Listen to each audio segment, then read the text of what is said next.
Hello বন্ধুরা, আজকে বানাচ্ছি আমি পাট পাতা দিয়ে শাক। তো পাট পাতাটা দেখুন সুন্দর করে পরিষ্কার করে ধুয়ে নিয়েছি, আর সাথে ব্যবহার করছি কাঁঠাল বিচি। এবার শাকটা কেটে নেব। তো আমার শাকটা কাটা হয়ে গেছে, সাথে আমি কাঁঠাল বিচিও কেটে নিয়েছি। দেখুন, তো ছোটো ছোটো করে কাঁঠাল বিচি কেটে নিয়েছি, আর সাথে ব্যবহার করছি রসুন আর কাঁচা লঙ্কা। এবার চলুন রান্না করি। তো আমার কড়াইয়ের তেল গরম হয়ে গেছে, দিয়ে দেবো রসুন। রসুনে আমি 4-5 কোয়া ব্যবহার করেছি, আপনারা চাইলে আর একটু বেশিও করতে পারেন, কমও করতে পারেন। এবার দিয়ে দেবো কাঁঠাল বিচি। তো নাড়াচাড়া করে এবার দিয়ে দেবো আমি মশলা। তো মশলা তেমন কিছু এখানে ব্যবহার করি নাই, শুধু হলুদ আর নুন। তো শাকের মধ্যে এই দুটা মশলাই ব্যবহার করেছি। এবার দিয়ে দেবো আমি কেটে রাখা শাক।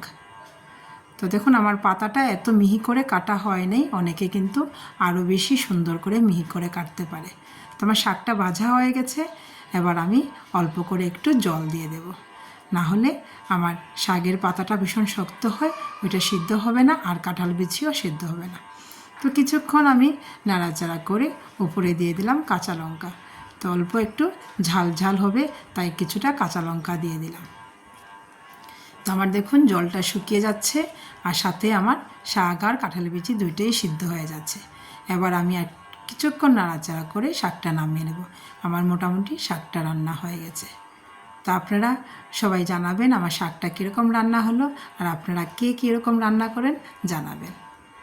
তো হয়ে গেল আমার শাক রান্না। এবার গরম গরম ভাতের সাথে সার্ভ করে দেখবেন, খেতে ভীষণ ভালো হয়। ধন্যবাদ।